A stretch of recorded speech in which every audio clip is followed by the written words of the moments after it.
Señores, buenas noches. Esto es Luis Novarecio Entrevista. Enseguida estoy hablando con la diputada nacional Victoria Donda. Hay mucho para charlar con ella. Hoy se difundieron, el propio presidente de la Nación difundió las nuevas cifras de la pobreza. Uno puede, y enseguida voy a charlar con Donda, respecto de cuánto de rigurosidad representa. ¿Qué significa ser pobre? O sea, ¿cuál es el nivel, el piso del que se inicia? Porque si por pobreza se entiende apenas alcanzar a lo más elemental, me parece que el 25% que se contó es bastante poco. En cualquier caso, si las cifras fueran esas y nos atuviésemos directamente a estas cifras, 1 de cada 4 argentinos es pobre. Un fracaso estrepitoso de las políticas de los últimos años. Yo no puedo dejar de vincularlo a esto con la escuela pública degradada deliberadamente que vimos en las pruebas Aprender, con la incapacidad de... En las pruebas Aprender de esta misma semana se explicó que se había mejorado algo en lengua porque los chicos entendían lo básico de un texto. Es un país particularmente injusto en el que han construido algunos y en el que estamos viviendo todos. 25% de pobreza, dificultad. 1 de cada 4 estudiantes no entiende lo que lee. Bueno, de estos temas vamos a hablar con Victoria Donda, a quien estoy recibiendo ya. Hola, Vicky. Hola. ¿Cómo estamos? ¿Bien? Bien, por favor. ¿Qué hiciste con Trilce? Se la dejé al padre. El padre. Es un padre buen... Muy presente. Muy, bien cuidador y todo eso, ¿no? Sí, yo soy mejor cuidadora. Obvio. Bueno, ¿arrancamos? Sí. ¿Hay 25% de pobres solamente en Argentina? Bueno, la verdad es que los índices serios plantean otra cosa, ¿no? La UCA, el índice de variación de precios, que no mide la pobreza, sino la variación de precios, pero a través de la variación de precios de los productos de la canasta básica puedes saber más o menos quién llega a cubrir esa canasta básica y quién no. Indican que es muy por encima, pero aún si fuera 25%, después de más de 2 años de gobierno, habría que plantearse un cambio de rumbo en la política, una política que, lejos de cambiar el rumbo, profundiza ese rumbo. Lo venimos del anuncio de un nuevo aumento de un 40% en las tarifas de gas, por ejemplo, que impacta directamente en esta pobreza, en el presupuesto de la gente sí, que vive con lo que gana mes a mes. ¿Sabes qué me impacta? Digo que se toma como un índice de sensibilidad social que van a dejar pagar en cuotas. El gas, o sea, me parece como impactante que vos tengas que decir, bueno, pero lo van a poder pagar en cuotas al gas, ¿no? Sí, es terrible, la verdad es que es terrible y es terrible pensar que vos tengas que pagar en cuotas lo que consumís de gas. En tu casa. Pensá aquel que tiene un pequeño negocio, pensá el que tiene, no sé, una pizzería de barrio. El otro día hablaba con pensá el que puso un bar en los últimos tiempos. Bueno, directamente impacta sobre el trabajo de todos. Esto es la inflación, hay una mayoría abrumadora que vive con no la sensación, sino con la realidad que la plata cada vez alcanza menos. La realidad es que la plata no alcanza. Ese es el país en el cual vivimos. Donde vos decías, 1 de cada 4 argentinos es pobre, hay que decir que 1 de cada 2 niños y niñas que nacen en este país, que tienen menos de 14 años, es pobre. 1 de cada 2. Es impactante. Creo que es la peor cifra. Y creo que si nos vamos al otro extremo respecto de los abuelos, el 70% está ganando 7.000 pesos. Después venimos con que tiene pensión y jubilación, ¿no? Definime a 2 años y un poco más, ¿qué es Mauricio Macri? Mauricio Macri es un presidente electo por la mayoría del pueblo argentino que representa los intereses de una abrumadora minoría. Definime esa minoría. La minoría que durante mucho tiempo ha concentrado el poder económico en este país y que no tiene que ver ya tanto con el empresariado, digo, porque ya a esta altura te diría, ojalá fuera solo quienes son los dueños de las industrias. Necesitamos que crezca la industria que produce puestos de trabajo en Argentina y no aquellos que especulan en la bolsa. Lo único que está creciendo en el país son las inversiones que tienen que ver con la especulación financiera y con la bicicleta, una receta que ya probamos. ¿Es los 90? No es los 90, y eso es lo malo. Porque si bien los 90 fueron una demoledora, un demoledor modelo económico, creo que había un nivel de articulación de los sindicatos y de movimiento obrero todavía más articulado que el de hoy. No es los 90. Y no es los 90 porque además hoy contamos con todo un periodo perdido que fue la década anterior. ¿Cómo salís de eso? Bueno, vos lo hacés, pero ¿cómo salís de la trampa de, diciendo esto, no decir, no, sos funcional al kirchnerismo? Bueno, porque perdimos una oportunidad, eso también hay que decirlo. Nosotros tuvimos años de crecimiento a tasa china. Argentina tuvo una situación internacional inmejorable, condiciones como nunca antes había vivido, y sin embargo el núcleo duro de pobreza durante el kirchnerismo tampoco se tocó, lo que no quiere decir que no existió política social, hubo política social. Las jubilaciones, ahora son de 7.000 pesos, cierto, pero un porcentaje grande, por ejemplo, de las mujeres que no habían podido acceder a una jubilación a través de las moratorias y de esta política jubilatoria que impulsó el kirchnerismo, logró jubilarse. Eso hay que decirlo.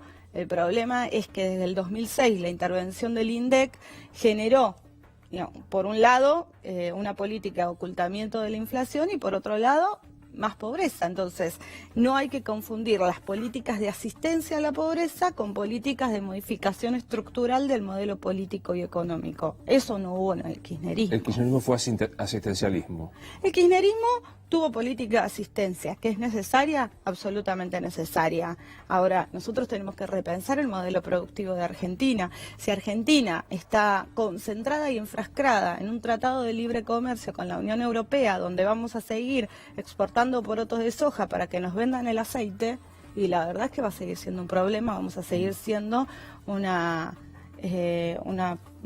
país que exporta materia prima para comprar manufactura, y en ese intercambio salimos perdiendo, siempre salimos perdiendo. ¿Algo te entusiasmó, Macri, digo, porque era evitar que siguiera el kirchnerismo, porque tuviste en algún momento te entusiasmó algo en Mauricio Macri? No, lo que sí le reconozco a los funcionarios, algunos de los funcionarios del gobierno, es mejores modales. ¿El macrismo es kirchnerismo de buenos modales? Los buenos modales del macrismo son como los derechos humanos del kirchnerismo, te diría. Si querés rescatar algo del kirchnerismo, yo rescato, por supuesto, la política de derechos humanos vinculada, y haciendo un recorte, vinculada a aquellos derechos que se violaron en la última dictadura militar. Y del macrismo, vos hoy llamás a funcionarios, a algunos, no a todos, reitero, y tal vez te atienden, a veces, otras veces no. Qué sé yo, por ejemplo, vengo de una reunión con 21 rectores de la ciudad de Buenos Aires que están preocupadísimos y muy asustados con la iniciativa que tiene la ministra de Educación de la ciudad de destruir el sistema de formación docente, ¿no? No se los escucha, nadie los escucha, este es un problema porque el sistema educativo lo construimos entre todos, sobre todo quienes son las autoridades de los institutos de formación terciaria. Hablaste de los derechos humanos. ¿Qué es los derechos humanos como política para el macrismo? ¿Es una política de Estado?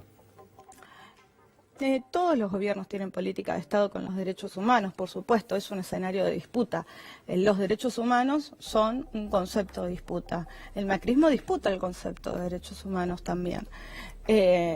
Lo que pasa es que yo no estoy de acuerdo con lo que plantea una buena parte de este gobierno.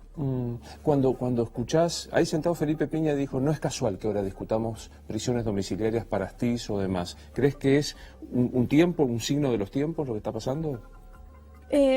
Mira, durante el kirchnerismo hubo más de 400 prisiones domiciliarias. Esto también lo quiero decir, y no se discutía tanto.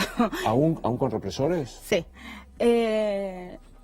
Yo creo que hoy se discute eso porque vos tenés funcionarios que las avalan, y antes no los tenías, esos funcionarios que las avalaban.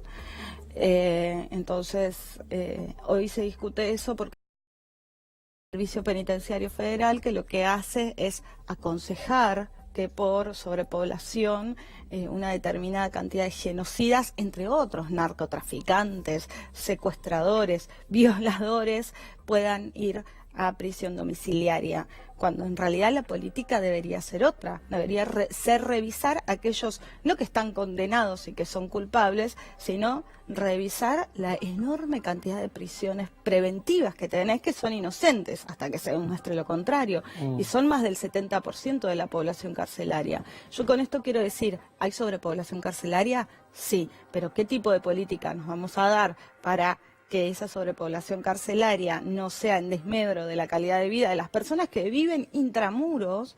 Porque vos a una persona que está detenida, si la mandás, aún siendo responsable de los peores delitos, si la mandás al infierno, no va a volver un ángel, va a volver algo peor que lo que encerramos, seguramente. Perfeccionado. Entonces, ¿qué es Astiz compulsiva? Astiz como símbolo, ¿qué significa para vos, con tu historia personal, Astiz con una pulsera electrónica yéndose a su casa? Estamos hablando del Astiz que el día del juicio y que estaba siendo condenado fue con un libro que plantea impunidad, que reivindica el genocidio, y se lo mostró de forma soberbia y a los familiares de las víctimas del terrorismo. O sea, es un hombre que no se arrepintió de lo que hizo, de hecho lo reivindicó, y que fue muy amenazante en sus palabras. Entonces, como símbolo es impunidad. Pero yo insisto, las prisiones domiciliarias son beneficios carcelarios que tienen que ser evaluados en los casos particulares por los jueces que otorgan esas prisiones domiciliarias, y no aconsejado en forma masiva como política de beneficio, claro, del servicio penitenciario, porque además es muy difícil entender ahí o poder discernir si realmente hay una intención del servicio penitenciario de que no haya sobrepoblación carcelaria, o hay un pago de algún tipo de favor. Pero hay un nivel de connivencia muy importante. A riesgo de ser indiscreto, ¿cuánto pesa tu historia personal cuando hablas de esto? Mucho, pero trato de que prime los valores generales que tengo. Por eso planteo que los jueces tienen que evaluar en cada caso particular las prisiones domiciliarias. Y no hay que confundir la justicia con la venganza, ¿no? Entonces, en esto yo creo que hay que ser muy respetuoso de las garantías penales constitucionales que cada uno tiene. Una sociedad se va a evaluar si es buena o mala de acuerdo a cómo esa sociedad trate a lo peor de la sociedad. ¿Cómo haces para decir eso pensando en tu viejo y en tu vieja? Pensando que mi mamá y mi papá querían construir una sociedad mejor. Entonces yo creo que a todos hay que darle los mismos derechos y garantías. ¿Tu vieja y tu viejo te enseñaron que en el Estado de Derecho las garantías son para todos? Con su sacrificio, sí. ¿Cómo se llama tu mamá? María Hilda, le decían Cori. ¿Qué aprendiste en la construcción del recuerdo de hija con tu historia que te pasó de María Hilda?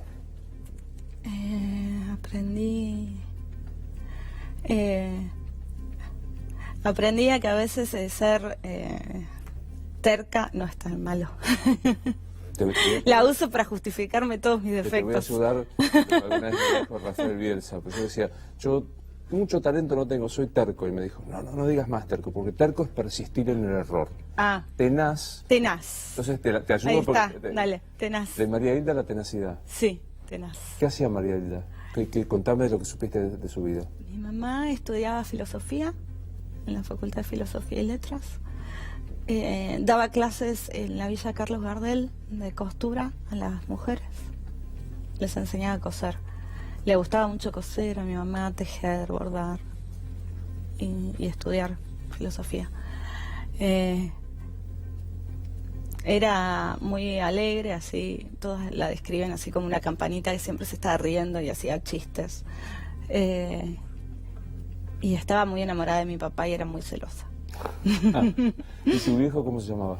Mi papá se llamaba José María. ¿Y qué hacía José María?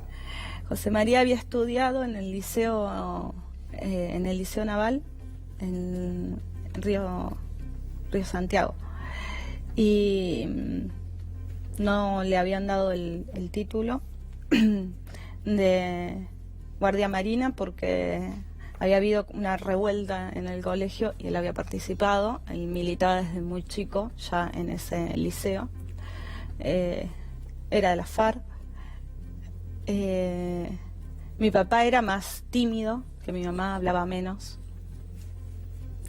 Y tenía un carácter muy temerario, ¿sí? Aguerrido. Entre una tenaz y un temerario, ¿qué pretende de vos? ¿Cómo reconstruiste la historia de tus viejos? Hablando con amigos. En el caso de mi mamá pude conocer a mi abuela, entonces ella me contó muchas cosas de mi mamá y algunas de mi papá también. ¿Hay fotos? ¿Conservás fotos de ellos? De mi papá pocas. De mi papá tengo 2 fotos nada más. De mi mamá sí tengo más. ¿Solo 2? Sí.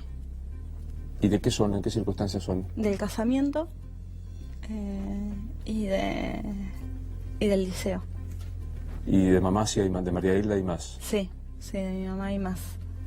Eran muy graciosos. Mi papá medía 1,98, 97 y mi mamá 1,50. Entonces la del casamiento es como que está media cortada porque... No había ángulo de dónde claro. tomar. ¿Cuándo te enteraste de dónde naciste? Me enteré, lo confirmé el 8 de octubre del 2004. ¿Querés contarle a los que no saben dónde naciste? Nací en la Escuela de Mecánica de la Armada. En un lugar que los militares habían bautizado, le decían irónicamente la Sardá, que era una salita donde llevaban a las mujeres que estaban detenidas, desaparecidas, a parir. ¿Y hoy pasás por ahí, por Avenida Libertador, y qué pasa? Y se me cierra el estómago. No, es un lugar al que yo no puedo ir. Ni siquiera al museo, imagino que debe ser. No. ¿Nunca más entraste? Entré una sola vez.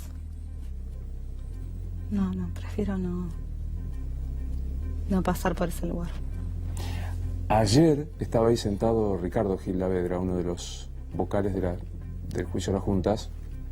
Viste que es un atildado, que es un tipo educado, encantador. Y yo dije, ¿cómo hizo para no decirle hijos de puta? Me dice, ¿sabe qué? Cuando me iba a la sala de los jueces, decíamos con Arslanian, qué reverendos hijos de puta. ¿Te pasó de putearlos mucho? Sí, claro, sí. Sí, me pasó. ¿Y yo no soy tan tildada como Ricardo.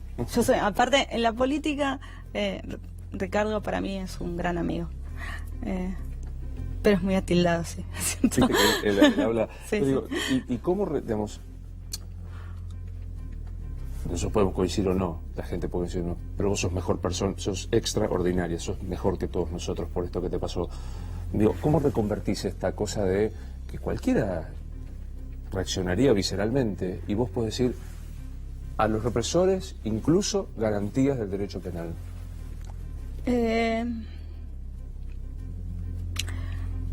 Porque creo firmemente en que el Estado de Derecho es la única forma de poder vivir mejor, que todos vivamos mejor.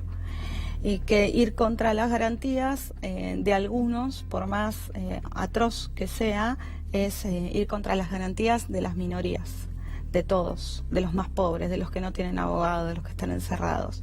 Con esto no quiere decir que esté de acuerdo con las prisiones domiciliarias. Con esto quiero decir que los jueces tienen que evaluar en cada caso particular. Y aparte una vez uno aprende, ¿no? Creer que la mano dura para el hijo de puta es escupir para arriba. Sí, claro, siempre es escupir para arriba. Pensar que con el derecho penal vas a resolver las cosas siempre suele representar un problema. A veces no queda otra. Y bueno, por supuesto, a los genocidas la cárcel, el lugar que les cabe es la cárcel. Por supuesto, si cometes un acto reñido con el derecho penal, tenés que ir a la cárcel. Ahora, los problemas, cuando ya los tenés que resolver con el código penal, llegaste tarde, hay que resolverlos antes. El código penal es el signo que llegaste tarde. Y llegaste tarde, como Estado llegaste tarde. Llegaste cuando ya hay un problema que en general lleva la vida de alguien, es irresoluble. Llegaste tarde. Pensaba, digo, garantías penales, y voy hasta donde me dejes, ¿incluso a tus apropiadores? Sí, claro. Pero aparte, en esto está la contradicción que yo con mi apropiador tengo una muy buena relación, lo quiero mucho y pido garantías penales también para él, sí, claro. ¿Fue construir esa buena relación o fue consolidada a lo largo del tiempo? Fue consolidada a lo largo del tiempo. Yo me llevé, o sea, a mí me crió bien. Yo conocí, un ser humano es un ser humano con sus claroscuros, algunos son muy oscuros. Yo conocí otra parte de él. El claro. ¿Y cuando te enteraste del oscuro? Fue muy difícil porque fue como sentirme huérfana 2 veces en un ratito. Entonces era difícil. Wow. Sentirte huérfano 2 veces. ¿Qué es la orfandad? Digo, en María Hilda y en José María es obvio, es la no presencia física. Y en este otro caso es... La mentira. La mentira te hizo huérfana. Y sí, después, bueno, en mi caso yo pude perdonar individualmente. Pero bueno, a él le pude perdonar, digamos. Pesó más las cosas buenas que hizo por mí. ¿Ves que hay una calidad, una madera humana más noble en Victoria que en el resto de los seres humanos? ¿Perdonaste? Ay, sí, yo lo perdoné. ¿Y cómo construiste ese perdón? Entendí que me hacía mal concentrarme en las cosas que yo malas y ayudó a que él nunca me exigió que yo deje de ser quien era. Yo seguí pidiendo lo que pedía antes de saber que, digo, no sé, yo tenía 18 años y estaba en un scratch chocolás y no sabía que era hija desaparecida. Wow. Aún sin saber, estabas ahí porque había algo, una pulsión de justicia que te llevaba a ese lugar. Él está detenido ahora, ¿no? Sí. ¿Y lo visitas? Sí. Es muy fuerte. Sí, puede ser que alguna gente tampoco entienda, pero bueno, la verdad es que uno hace lo que puede con estas historias. No importa nada si no lo entienden, te informo, quiero decir. O sea. ¿Y Trilce, cómo le contás a Trilce? Tú estás chiquita, pero digo, en algún momento le vas a tener que contar la historia de los abuelos y de todo esto. Y no sé, lo iré construyendo. Igual Trilce lo vive como naturalmente porque es su historia. Entonces, qué sé yo, Trilce va conmigo a la marcha del 24 y después lo vamos a visitar juntas. Y bueno, nada. Es natural, es natural. Alguna vez hablando con algunos de los nietos recuperados, me decían esto que vos me decís. Bueno, el nieto de Estela decía que hacía música, después recordó que su padre... Había como una cosa fuera de lo racional que lo identificaba con la historia de su familia de sangre. Es así, ¿no? Y sí, un poco sí. ¿Sabés coser? Me encanta coser. Igual que María Hilda. Me encanta coser. ¿Bordás? No, te veo, cosiendo y bordando no me imagino. Bordar no, pero tejer, tejo. A crochet. ¿Tejés a crochet? Tejo a crochet, tejo mucho aparte. Hay momentos así donde sí me pongo a tejer mucho, sí.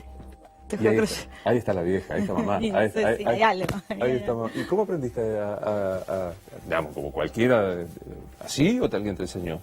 No, me enseñó mi mamá de crianza, que era costurera. ¿Vive tu mamá de crianza? No.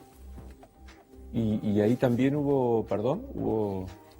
No hubo necesidad de perdonarla, ella no sabía mi origen, ahí solo hay agradecimiento. ¿Te hicieron buena gente? Sí. ¿Y el resto? ¿Cómo ensamblaste el resto de la familia de sangre?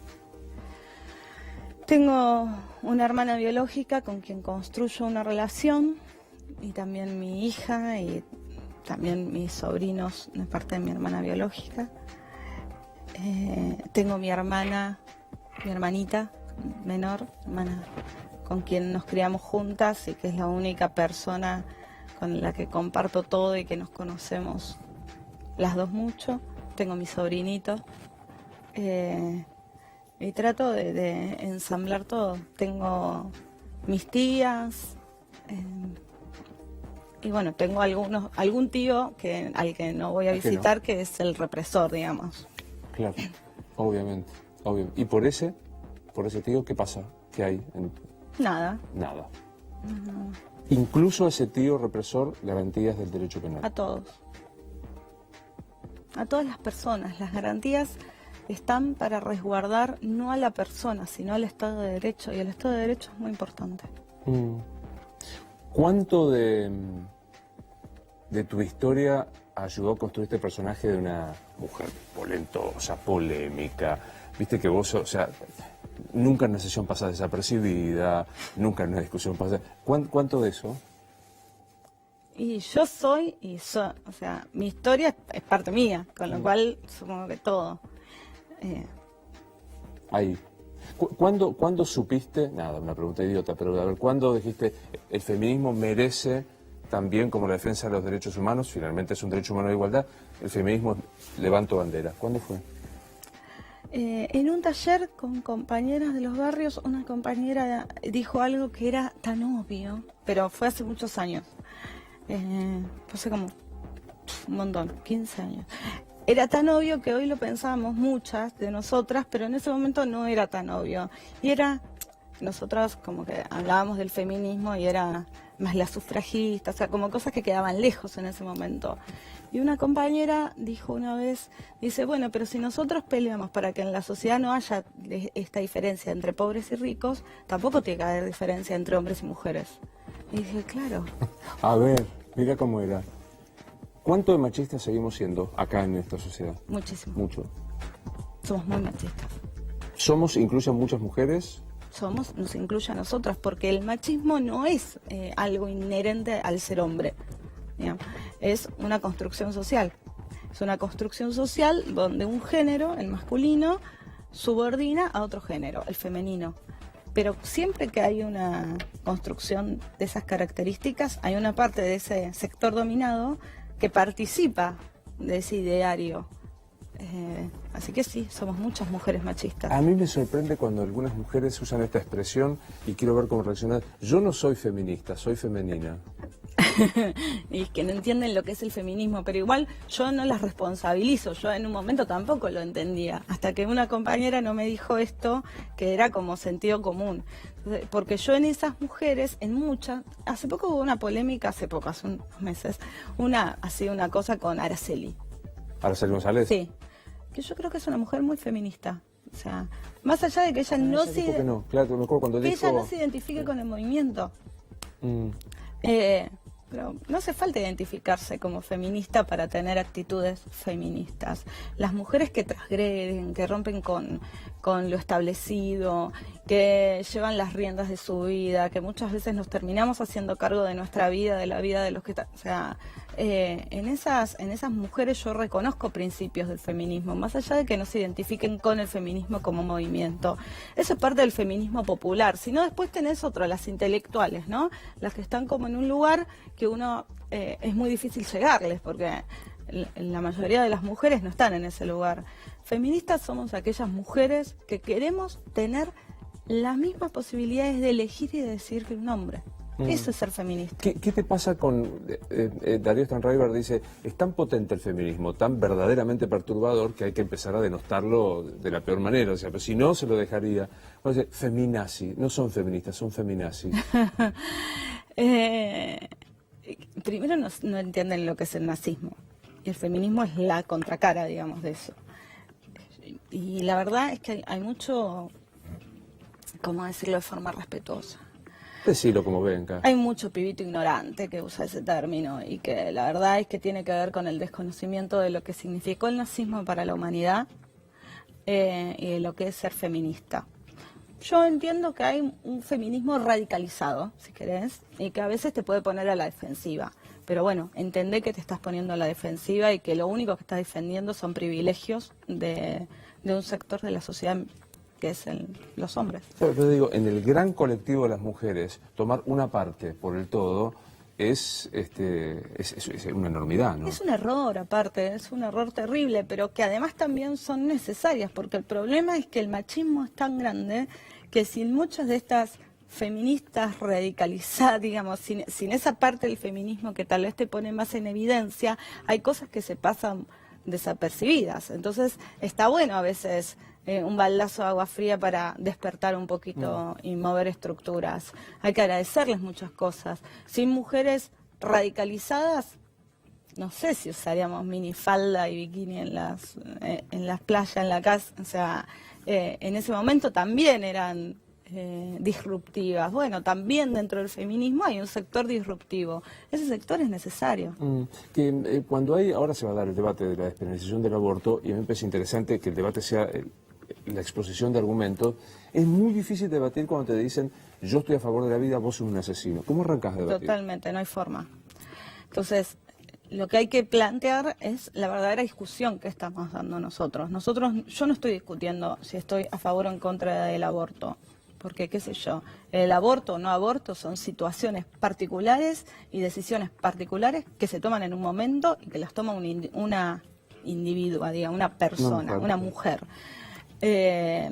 O en todo caso, una decisión que habrá que compartir y dialogar en tu pareja, si es que tenés pareja y está presente y no se fue, ¿no? Claro. Ahora, lo que estamos discutiendo acá es si aborto clandestino o aborto legal, porque las mujeres que decida abortar lo va a hacer igual. Está demostrado, en la sociedad hay abortos todo el tiempo, entonces, después si quieren discutir otras cosas, discutimos otras cosas. Adopción de embriones, no sé, otras cosas, educación sexual, todo eso se puede discutir. Hoy estamos debatiendo si damos la posibilidad de que las mujeres estén todas en igualdad de condiciones para acceder a una práctica científica o no. Si la gestación fuera masculino... El aborto sería legal, obvio. Hace siglos, sin la menor duda. ¿Te sentís agredida cuando por algunos sectores conservadores que te dicen asesina, digamos? Hablale a esa gente. Lo que pasa es que los sectores tan que creen que yo soy una asesina, es muy difícil hablarles. Prefiero hablarles a los que están en duda, la verdad. Primero porque creo que son una inmensa minoría los que piensan que yo por defender la legalidad del aborto soy una asesina. Segundo porque me parece que son profundamente autoritarios, y con quien es profundamente autoritario es muy difícil discutir. Y me parece que la energía hay que ponerla en esa parte de la sociedad que está en duda, o sea, que no sabe muy bien. Y decirles esto, o sea, más allá de la decisión que cada uno tome con su cuerpo, lo que no se puede negar es que hay mujeres que deciden abortar. Que esas mujeres lo hagan con la máxima seguridad posible es una responsabilidad del Estado. Claro. Otra responsabilidad del Estado es que no se llegue a esa situación. Por eso pedimos antes educación sexual, que se aplique la ley de educación sexual, que se aplique la ley de anticoncepción de emergencia. O sea, que se den anticonceptivos. Yo escuché barbaridades en este tiempo, pero escuché cosas como, bueno, es una responsabilidad de las mujeres el cuidarse o no cuidarse. Es una responsabilidad de las mujeres y de los hombres que participan de esa relación sexual necesaria para concebir, en todo caso. Y siempre la responsabilidad se termina poniendo en la mujer. Vos fíjate, nosotras somos fértiles 3 días al mes, 4. Ustedes 365 días al año. La mayoría de los anticonceptivos son para mujeres. Gran argumento. Gran argumento. Y cuando, por ejemplo, que yo, un senador nacional, que me cae simpático, más como Esteban Bullrich, tira este poema del niño que le habla a su madre en gestación. Yo lo primero que le diría es que, como poeta, Esteban, con cariño, no, con poeta no. Por lo menos, y como segunda...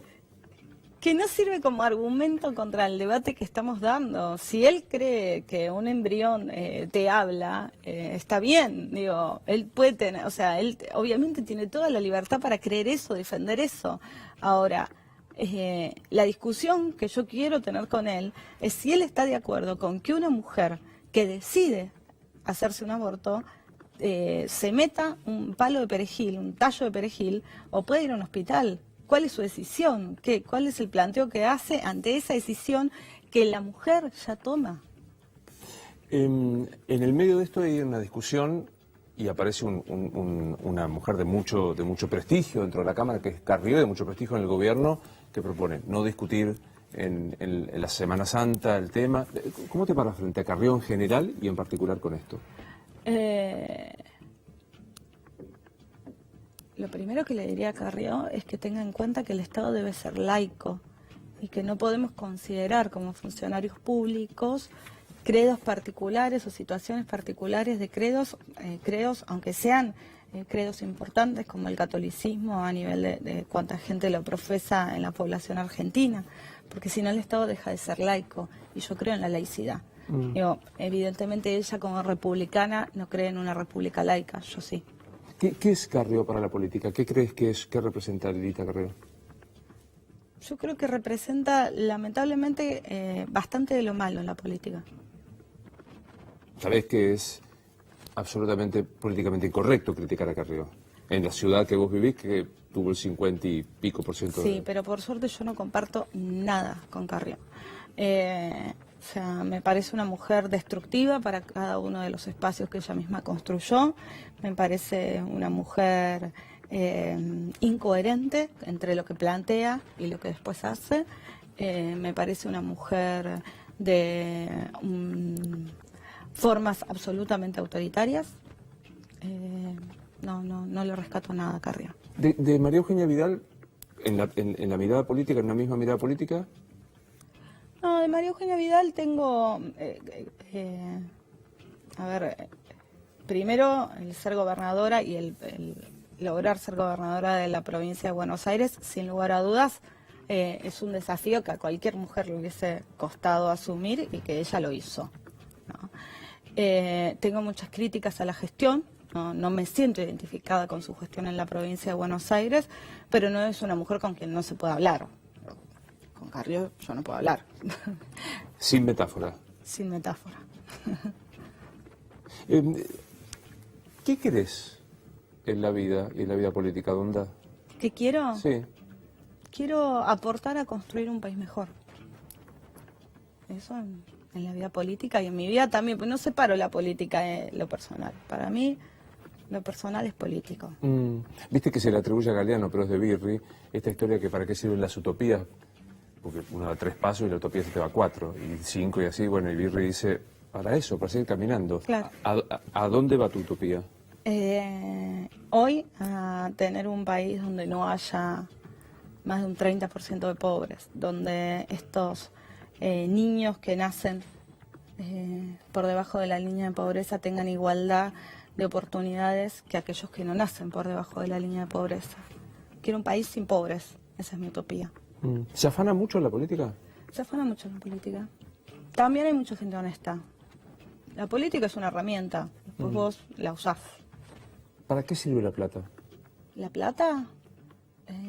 Y a algunos les sirve para obtener poder, para vivir mejor, evidentemente. La plata es un instrumento para que todos logremos estándares de vida que en definitiva los hagan más felices. Lo que queremos todos es ser felices. Entonces, la plata es, en todo caso, aquel elemento simbólico por el que uno disputa. Yo quiero distribución de la plata en Argentina. Pensaba, digo, en esta gran definición de la plata, voy a una cuestión muy inmediata, muy de todos los días, que fue el bendito tema de los canjes de los pasajes de diputados. Me gustaría tu mirada, digo, para aquellos que no lo sepan, los diputados tienen, corregime cifras, ¿no?, unos 20.000 pesos de pasajes terrestres y aéreos mensuales, y si no pueden canjearlos por dinero. Sí. Es un sistema que estaba ya antes de que yo sea diputada. Algunos diputados tomamos la decisión individual, es cierto, y no como colectivo, de los pasajes que yo no uso, muchos los doy a personas que necesitan viajar, de distintas organizaciones, organismos o no, personas que necesitan viajar por determinadas situaciones. Y los que aún no se usan, como esos pasajes se vencen y los perdés, los canjeas por dinero y podés ese dinero donarlo, que es lo que hacemos nosotros. Digamos, es cierto que ese sistema se presta mala utilización a veces, o a la utilización personal, porque son decisiones personales de cada legislador. Más o menos, ¿cuánto ganas de diputada por mes, más o menos? Y más o menos la dieta de un diputado de la Ciudad de Buenos Aires está en unos 80.000 pesos. 80.000 pesos. ¿Está bien? Eso, digamos, no quiero hacer la pregunta demagógica. 80.000 pesos y un jubilado gana 9. ¿Está bien ese...? Yo creo que depende el nivel de... Nosotros creemos, nosotros como partido, que un funcionario no puede ganar más que un director de escuela de su zona, ¿no? Que tenga por los niveles de responsabilidad y eso, con eso es lo que nosotros nos quedamos. Yo te decía antes, se afana mucho en la política. ¿Quiénes afanan, vamos a hacerlo bien de café, quiénes afanan más, estos o los otros? El problema no es que quiénes afanan más, el problema es que los dos afanan de distintas formas. Qué sé yo, a los otros los viste revolear bolsos adentro de un convento y estos te arman empresas offshore en cuanto paraíso fiscal ande dando vuelta. Entonces es un problema, sigue siendo un problema, porque no está hoy, parece que hay una parte de la sociedad que eso pasa por el costado y hasta se usan eufemismos. ¿Cuáles son los eufemismos? No hay corrupción, hay incompatibilidades de gestión. No, tener un ministro de Energía que además haya sido accionista de Shell, o sea, no es una incompatibilidad de la gestión, es hacerte cargo de una gestión donde estás de los dos lados del mostrador, y eso es corrupción. Evadir impuestos es corrupción, tener deudas con el Estado es corrupción, perdonar esas deudas de las empresas que vos mismo generaste a tu papá es corrupción. Todo eso es corrupción, digo, y es tan mala como robar plata del Estado y revolearla dentro de un convento. Entonces, ¿por qué pasa de largo? Vos dijiste, muy bien, o le pasa de costado a muchos, porque Cristina saca con López y los bolsos 30% de la provincia y el presidente gana la elección. ¿Por qué pasa de largo? Porque es muy fuerte la imagen de los bolsos que se revolean y porque hay una suerte de... Desde los medios se habla poco de la corrupción de este gobierno. Entonces yo quiero que empecemos a discutir quién es Caputo en el gobierno nacional. ¿Quién es Caputo en el gobierno nacional? Un lavador de dinero. Yo creo que Caputo hoy es la persona que más sabe cómo armar paraísos fiscales afuera. Entonces, hay que empezar a discutir quién es y qué lugar ocupa. Tiene que venir al Congreso a dar explicaciones. Esto no puede ser que las cosas pasen sin pena ni gloria hasta que se vayan de la gestión. Quiero saber qué pasa con la causa que se inició por haber decretado que los familiares podían blanquear sus capitales, aun cuando la ley decía claramente que no. Digo, cuando el espíritu de la ley decía claramente que eso no se podía hacer. Un decreto que lo amplió, efectivamente. Entonces, bueno, esas cosas están mal con este gobierno, con el anterior gobierno, con cualquier gobierno. Está mal. No, porque es quitarle, si no estamos como midiendo con doble vara las cosas, y yo estoy en contra de eso. Y además es perder de vista un problema que la gente tiene habitualmente, y que es la inseguridad.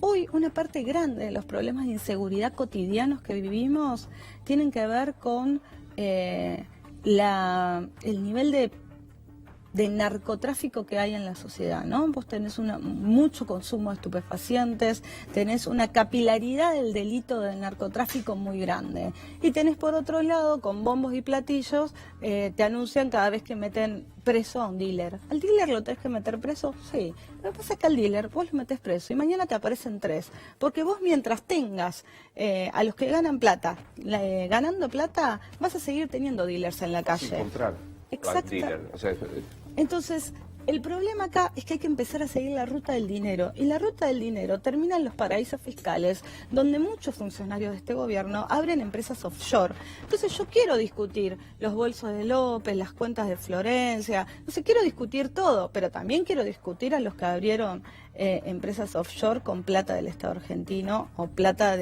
evadida al Estado. El ministro de Economía tiene sus ahorros en el exterior, ¿está bien? No está bien. La verdad no está bien. Los funcionarios que tienen que demostrar que aquello que dicen lo banca. No está bien. Eso es ser incoherente. sos ministro de Economía, vas a pedir que vengan las inversiones de afuera, porque están todos concentrados en que vengan inversiones. ¿Por qué no traes su plata e invierte? Cristóbal preso, Zanini preso, Vudú preso, Lázaro preso y de golpe la fiebre de la excarcelación. ¿Eso es? Eso es que hay que cumplir con los pasos procesales ajustados al debido proceso.